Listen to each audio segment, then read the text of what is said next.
Travis Etienne and Joe Mixon both finished as a top 5 fantasy running back in 2023, but we are fading them in 2024. Find out why on today's episode of Locked On Fantasy Football. You are Locked On Fantasy, your daily NFL fantasy podcast. Part of the Locked On Podcast Network, your team every day.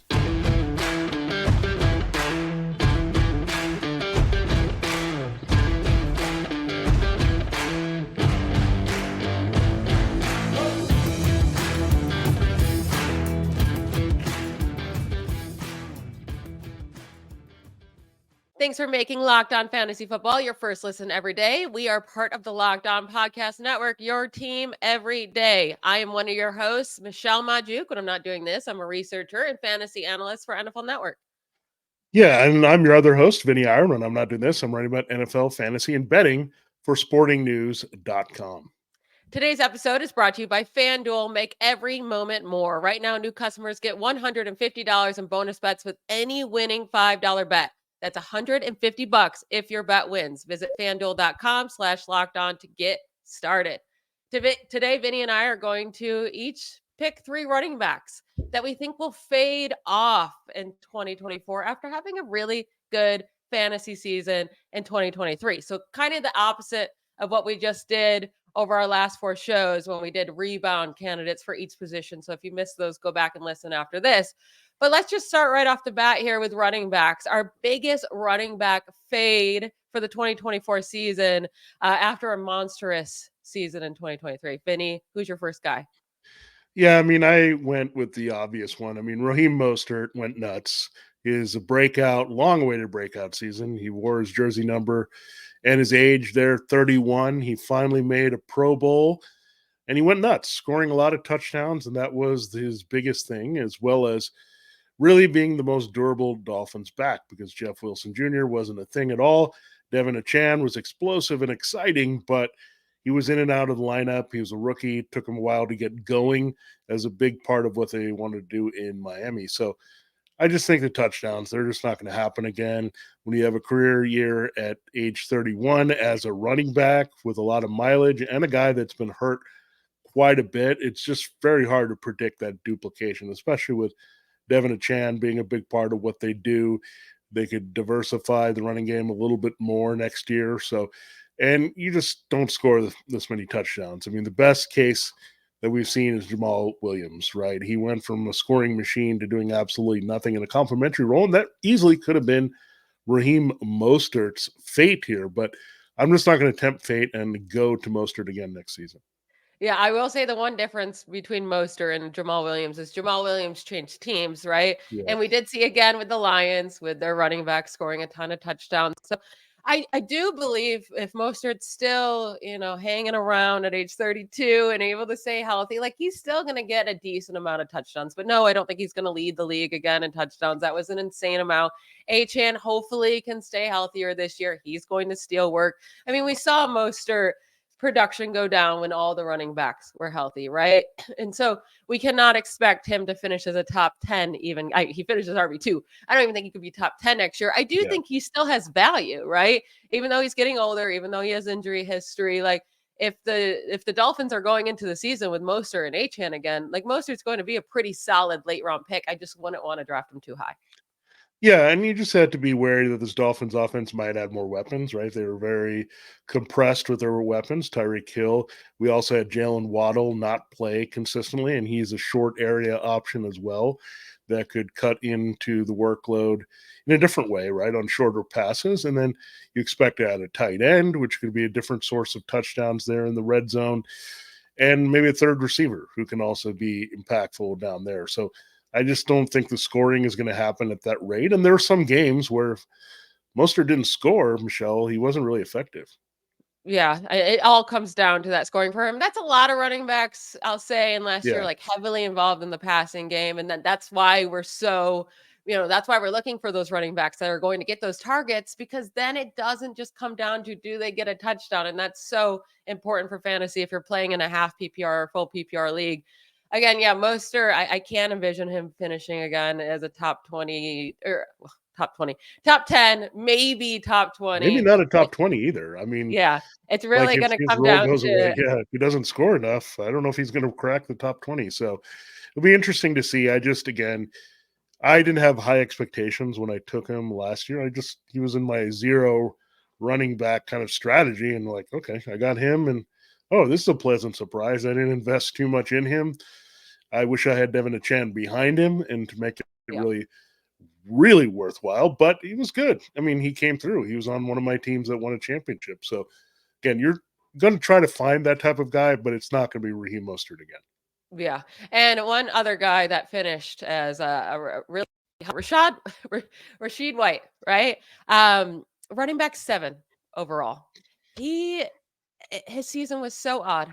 It was so odd. Like, he should not have been a high fantasy scorer. Like, this is a big reason why people don't like PPR leagues, is because of Rachaad White, right? Yeah. And he finished as RB7, like I said. He had 336 touches last season, second in the NFL behind Christian McCaffrey. He had the exact same numbers of carries as Christian McCaffrey this past year. McCaffrey put up 1,459 rushing yards, while White had 990 rushing yards.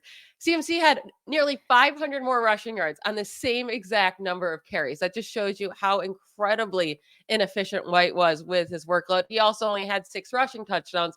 All the other running backs, top 5, top 6 in rushing attempts this past season, they all had at least 8. Many had at least double digits. So not a lot of touchdowns there. And I'm not sure the Buccaneers offense is going to be any better next year to give them more scoring opportunities, but also I just don't think they're going to lean on White this season as their lead back because of how inefficient that he was. They changed offensive coordinators, so no loyalty there. And I mean, they were the worst running offense in the league this year, and a big part of that is because their lead running back kind of stunk it up, right? So, do you think they bring in someone else and move on from White, or do you think White will still be part of this backfield? Well, I think with him, maybe he was thrust into a role that he had to take out of necessity because he was drafted, remember, as the new James White for Tom Brady. Tom Brady kind of said, I want a guy who can catch passes. And Rachaad White is very good at that, and that's his dedicated role. But I'm sure the Bucs are going to look at that and say, look, our running game needs a little bit of efficiency here. We only had the 6 touchdowns from him. We need a power runner to complement him. And in the end, that'll probably make Rachaad White a better reality player to help the Bucs, right, to win games because he won't be taking on this ridiculous workload. So I think it was way too much for him. And typically also when we see a workload of that magnitude, the next year the guy kind of regresses. We saw it with Josh Jacobs. Like, these backs can't handle that sometimes. And we forget that touches and targets, these things add up as well really quickly. So if you're getting those in the passing game, they're still counting, right? They're a little bit of wear and tear. They just come from a different way. You're still getting hit on these plays and you're still worrying about that. So I look at it and look, Rachaad White, I think he's an above average running back, but You there's nothing do? special. Yeah, at best, maybe, Michelle. And I just don't think there's anything with this Bucks offensive line that I've liked. It's kind of gone in the wrong direction here, right? They have Tristan Wirfs still, but their interior has kind of been gutted. They're not the same run blocking team they were just a few years ago when Leonard Fournette was putting up some numbers there. Yeah, I think that's the biggest part, right? The whole situation's not great for him. He's not above average player. It's not like he can overcome these situations. And I just think the team has to try to work on fixing the run game. And they know Rachaad White would be a big part of that, like not letting him have over 300 carries. Like you can't, or I guess he had 272, but over 300 touches. You can't expect the running game to get any better if you're just leaning on him again. So I do think they bring in someone else. We'll see who that may be. But then if White's not getting the volume, then he's not going to be good for fantasy whatsoever because he's a full volume player. That's what you're playing him for. So if you do play in dynasty leagues and you have him on your roster, I think you got to trade him. Like, you got to get him off your team before, like right now, before the offseason, before free agency, before the draft, because I think he's going to lose a lot of value very quickly. Yeah, and he's a little redundant with what they had behind him in Chase Edmonds. So that was kind of a receiving type back, right? So they're going to probably look to get that power back complement. I mean, I think it's going to be out there. many guys they could look at even in free agency if they want to go after there on the cheap end, maybe a Zach Moss, someone of that level, and I could see him really cutting into his value. And the other thing is usually these later round picks that have this type of volume, there's a fade coming, and I will bring up one of those guys a little later in the show. This episode of Locked On Fantasy Football is brought to you by BetterHelp Therapy Online. Look, we can always get a little lost, and this is a tough time of year for many of us. It's winter, it's a little bit dark, it's a little bit cold outside, and we're trying to find ourselves and maybe trying to get on the right path when the spring comes, that we're ready and we kind of have the good vibes and feelings that come with that. And sometimes you need a little help to get you there. If you're lost and need that direction, what would you do if you're out on the road somewhere? You would ask someone for help and get some direction and get back on the right track. And I think you can definitely know that you're going to get that benefit from seeking out a therapist. And look, I go to a therapist. It's very helpful. It gets me on track when I'm a little bit lost as well. And I feel like I found something again. So we need to get something off our chest, and a therapist is going to get that there for you. So it's important to let it out and really have someone who's unbiased in your life be there for you. So give online therapy a try. If you're not comfortable there with therapy in person, BetterHelp is going to help you there and find that level that you need to get the directions you need. And really, it is great. Their therapy can be different for everyone. Most of us have bigger problems here than just our favorite sports team not doing well. It's important to get things talking here. So if you're thinking about starting therapy, give BetterHelp a try. It's entirely online, designed to be flexible and suited to your schedule. Visit betterhelp.com/lockedon to get 10% off your first month. That's BetterHelp, HELP.com/lockedon.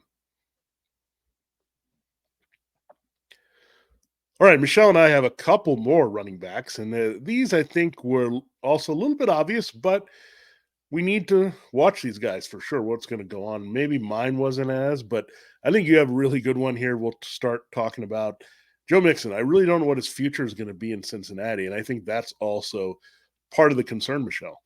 Yeah, talk about a running back that's terribly inefficient and inconsistent. And he has been his whole career. Right. And that's, again, Joe Mixon. He finished as a running back 5. A lot of that due to he was one of the guys that stayed healthy this year. He got a lot of volume, and he got 9 rushing touchdowns, right? He was somewhat involved in the receiving game as well with 64 targets. You'll take that. But he finished as the RB20 or worse in 7 of his 17 fantasy football weeks of this past season, scored under 9 fantasy points in 5 games, and finished as a top 5 running back in just 2 weeks. And one of those weeks was week 18, where no one's playing fantasy football. So really, he finished as a top 5 back 1 week this whole season. I just don't think he has enough upside for me, and his floor is too low as well. So there was 6 games this year. He had 20 plus touches. 20 touches is a ton. He averaged 17.8 points per game in half PPR. That's a fine total, right? You're going to be happy with that number. But to compare that workload with others like Raheem Mostert and Breece Hall and Christian McCaffrey and Kyron Williams in games that they had 20 plus touches, they all average at least 23 points per game. So more than 5 points per game, more than Mixon in those situations.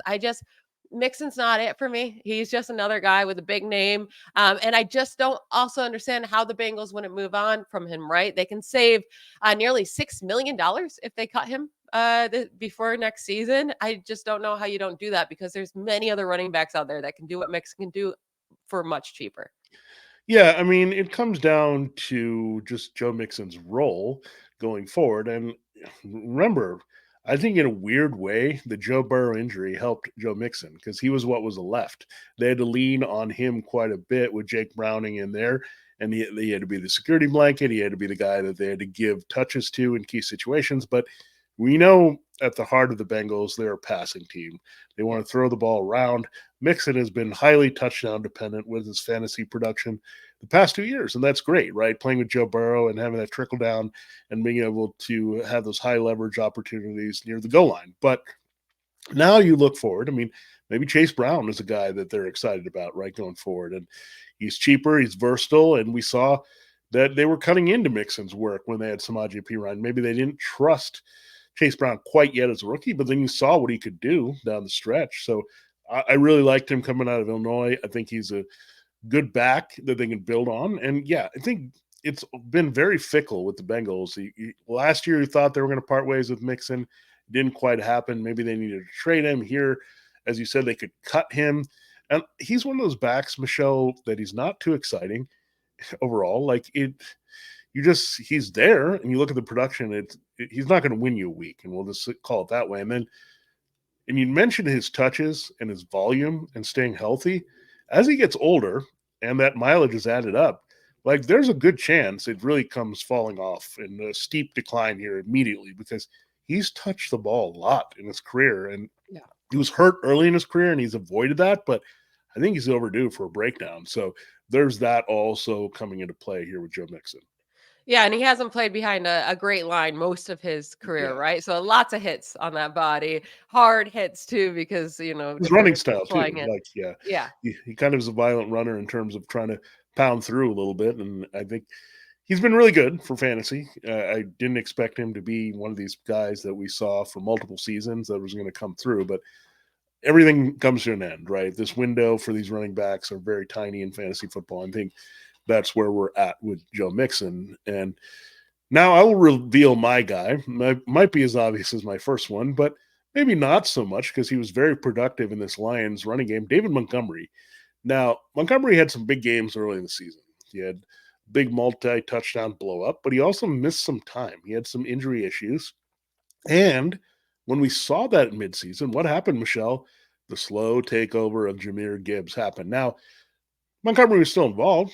He was scoring and doing his thing here, complimenting Jahmyr Gibbs, but it was no longer the split that we expected. It wasn't like a power versus receiving split, right? Yeah. Jahmyr Gibbs started getting alternating series with David Montgomery, and then turned out to be Jahmyr Gibbs would end up touching the ball a lot. They would start the game early with David Montgomery, then all of a sudden, wait, Gibbs is the feature back. They kind of slow played Gibbs, not only for the season, but in the games, right? And then they realized, okay, this guy's explosive. He can take over. And maybe they did that by design to get his feet wet and like take some pressure off him and say, okay, you got fresh rookie legs. Come in here when the defense is worn down and be really effective. So that also came into play. But again, David Montgomery has had some injury issues going back to Chicago. He's a slightly older back as well. He did miss time last year. And I think he's just good. He's solid, but I don't consider him spectacular. I think a lot of that production last year he got because of the offensive line. So I think Jahmyr Gibbs is obviously a superior talent all around. And I think Gibbs is going to be more the alpha here, and Montgomery may not get as many scoring or really big play opportunities. Yeah, I still think with Ben Johnson there, like both running backs will have their role in this backfield, but we should see an increase of snaps from Gibbs. We just should. Like, he's so talented. You took him very early in the draft. Like, this should be a guy that you're leaning on if you're going to, what was it, the 12th overall pick they spent on Jahmyr Gibbs? You can't do that with a running back if he's not going to be your main focus in the backfield, right? Like, David Montgomery is going to get he's going to get some touches. He's plenty good, right? He can wear down the defense. He can score some touchdowns. But I do think they need to lower his usage a bit. Trust Jahmyr Gibbs, who you drafted so incredibly early. And also the same thing that you just brought up with injuries. He has struggled with injuries. I think that's a big reason why the Bears didn't want to re-sign him, right? And then in his very first year with the Lions, he also got a multi-week injury. And I feel like he even tried to rush himself back because he was worried about not getting his job back with Gibbs looking so good. So yeah, running back 13, I don't see that next year. I'll probably have him ranked around running back 20, 24. So I do see a pretty big drop off from him, and he probably won't be on any of my fantasy teams next year unless he's dropping super late in drafts. Yeah, I was fortunate I got him as well in another league. I just added him again, middle round pick. And I think looking back, I should have seen the way the backfield was going to go, where Montgomery was going to be a big factor early. They were going to work in Jahmyr Gibbs, but you saw that. I mean, you mentioned that he finished as RB13. I mean, it was kind of a opposite trajectory there for Jahmyr Gibbs. He started out like this, and then at one point, Jahmyr Gibbs, they met somewhere here, and then Jahmyr Gibbs kept going, and Dave Montgomery kind of leveled off. So it's might be kind of surprising, actually, based on his production. even by average scoring with that missed time, that he was not an RB1. I mean, given the way he started, he was rolling. He had that big 3 touchdown game, I think it was, early in the season. He's like, okay, you're looking really good here. But you knew as a Montgomery manager that Gibbs is coming and looming. And I really wanted Gibbs. And I kind of picked Montgomery because I didn't get Gibbs early in their draft. I was fortunate that Montgomery was still productive enough to help me win that. So, yeah, I'm going to be all in on Gibbs, and it's going to be a lot of fun to see what he can do. And again, Montgomery, Mostert, I mean, they're just a victim of some really talented young guys that are right behind them. Yeah, I'll say in our last segment, our last guys, both of us picked very spicy players, young players who both finished top 3 in fantasy points at the running back position this year. And we're calling them a fade for next year. So we're going to get into that in just a moment. Get buckets with your first bet on FanDuel, America's #1 sportsbook, because right now new customers get $150 in bonus bets with any $5 bet that wins. That's $150 if your bet wins. Bet on your favorite NBA players and teams with quick bets, live same game parlays, exclusive props, and more. My favorite player prop for tonight's slate of NBA games is LeBron James to have over 39.5 combined points, assists, and rebounds against the Warriors. It's always a fun game between Steph Curry and LeBron James, so I'm super excited to watch it. Also going to add that I'm 2-0 so far in my NBA prop bet advice, and I have a feeling that my boy LeBron will not disappoint tonight in such a big game. To get in on the action, just sign up at FanDuel.com/lockedon and get $150 in bonus bets with any winning $5 bet. Visit FanDuel.com/lockedon to shoot your shot. FanDuel, official sportsbook partner of the NBA. I teased at the top of this segment here that Vinny, especially yours, I think yours is super, super spicy here. So let's start with your guy, because I actually disagree with you. So we're going to have a little bit of debate here with yours. Yeah, my guy is Kyron Williams, and it's really not about the player, but it's about the coach. And we had this interesting conversation. We were breaking down Kyle Pitts at tight end, and I was like, okay, I'm going to coach like the Rams. And if I could coach him like the Rams, I'm going to put in the slot and get the high level production from him. But Kyron Williams, if I'm going to coach like the Rams, I'm like, who's the next running back up? I'm going to look for another guy here, because Sean McVay doesn't always have a lot of commitment to his running backs. The only guy he's had that to in his career has been Todd Gurley, right? Every year it's been a different guy. Okay, do I like Darrell Henderson? No, I don't like him. Then I'm going to go to Cam Akers. Oh, wait, these guys can't stay healthy. Kyron Williams wasn't healthy. Oh, no, he's hurt. Now he's coming back. And Kyron Williams was also on the injured list last year and missed some key time for fantasy managers. He still ended up, had some big, big weeks. He averaged RB6. I mean, that tells you a lot about that. And RB2 overall behind Christian McCaffrey in half-point PPR. So I just don't think this is the type of back that sustains. And I think you just look at the history of late-round running backs that are taken and fit a system well and get jobs by default. Like you look at Dameon Pierce as an example that I have. He was very productive. I know he wasn't at this level, but quickly things changed for him, and that was it. And we've seen it even going back. I mean, James Robinson is another good example. He came out of nowhere. He was awesome in fantasy for like a year and a half. Then the team got tired. He broke down, and that was it. He bounced around to several teams. So I think Kyron Williams is a very talented back, but I think he's going to get drafted way too high. We're going to look at this number and say, oh, yeah, he's really productive. He's the Rams' lead back. But remember how we felt about Cam Akers? Oh, he's a sleeper. He's on the board. And then before you know it, Cam Akers is not even on the team. So I just don't trust the Rams too much here. And Sean McVay, he's going to find a flavor of the month, an explosive back, someone that he sees in the draft that he wants to go after, stash him. And sometimes it could be John Kelly type, and he just fades away, and we'd never see him, and there's all this buzz around him. Sometimes it's a Kyron Williams type, but again, this is more not trusting the Rams and also the history of these late-round backs that tend to fade, especially if they have high volume, and this is not the most durable running back either. What I do love about Kyron Williams' season is that immediately he got the workload, right? Sean McVay wasn't messing around. He was like, bye, Cam Akers. Like, this is Kyron Williams' team now, all of a sudden. And then also, once he got injured and came back, immediately his team again. Now, when he was out, they kind of did the split backfield. They didn't lean on just one guy. They split it up. As soon as Williams was back, it went right back to him, and he was it. I do think Sean McVay really, really likes Kyren Williams. I think he's going to be the true lead back of this Rams offense. And I think it's going to be, as long as Matthew Stafford's back and healthy, like I think this offense is going to continue to thrive with all these young players plus Matthew Stafford. And I will say, like, I think he's different than the other typical late round draft picks like James Robinson. Like Robinson was just a guy, right? You could see that even when he was scoring fantasy points. Like you kind of were like, I don't know how he's doing this, but okay, he's putting up fantasy points. When you watch Kyren Williams, he looks so good. And he was so good in school, right? I think the only reason he fell so far, he had like the weirdest 40-yard of all time. It was like 4.7 seconds for the 40-yard dash.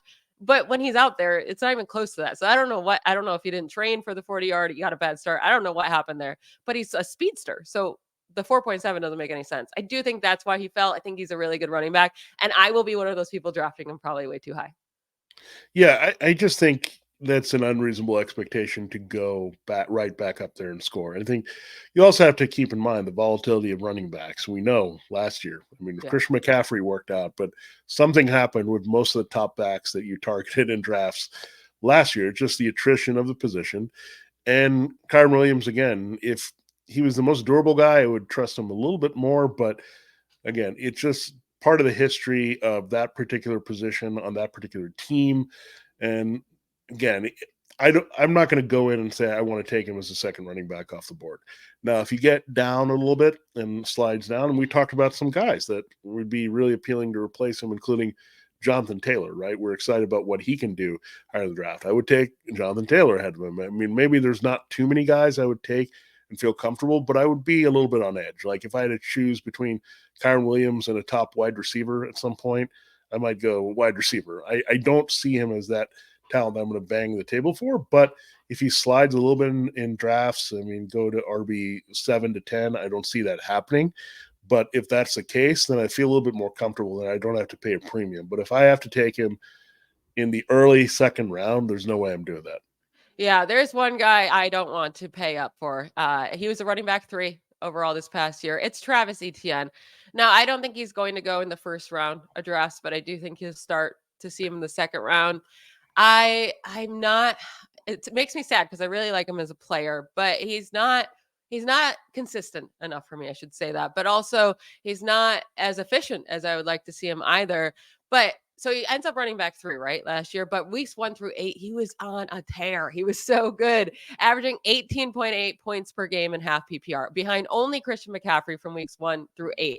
He was averaging nearly 19 carries a game, over 100 scrimmage yards per game, had 8 scrimmage touchdowns during that time. But then we saw a massive drop off in the second half of the season. From weeks 9 through 18, he averaged just 11.4 points per game. He saw way less volume at just 13 carries per game. His yards went way down. His touchdowns split in half. He only had 4 touchdowns over the second half of the season compared to the first half at 8. And with him, it's like he did still get targets. It doesn't feel like he gets enough targets, but he did get 73 targets. He got 476 receiving yards. That's plenty enough for a fantasy running back to make you feel good about drafting him high. But I will say it's for him, it comes so much down to the touchdowns. And if he doesn't score, he's just not really doing it for you because the yardage and the efficiency is not there. Yeah, and he kind of had a tale of 2 seasons last year. I mean, he was very productive in the first half, and they got their passing game a little bit going. In the second half, the touchdowns didn't come as easily. And the frustrating thing is, I really thought they were going to use Etienne kind of as that receiving back. We all projected him, okay, he's like Alvin Kamara. He's going to get 80 receptions and put up like 700 yards, right, every year. That part is not in play. And I think when you look at half point and full point PPR, you really need that because – again, we don't want a player of this caliber to be touchdown dependent. I get it with older backs, Mostert, Montgomery. That was part of their value, right, intrinsically. But when you look at Etienne, he should be a lot more than that. I really think they've underused him, and part of this is this offense with Doug Peterson, Press Taylor. They're not over creative. They're just aren't in terms of changing up roles and getting people in space. I think they could use him as a guy that they line up wide a little bit. They just don't do all that kind of creative things that you want with Travis Etienne to maximize his talent and value. So Yeah, I just don't see him repeating again. It's just the nature of this guy was really high. I think there's a good chance he even goes ahead of Kyren Williams because of the name, right? That Etienne, people are excited, just like we remember him in college and Clemson, and it's his teammate Trevor Lawrence, and he's got a name. So yeah, I'm not feeling it too much for Travis Etienne again. I think I've never seen a back miscast quite a bit, and the Jaguars seem to be okay with it. Yeah, and it does seem like they would like someone else in the backfield with Travis Etienne, right? It felt like going into last season, they were trying to push that. Tank Bigsby got all the, Yeah.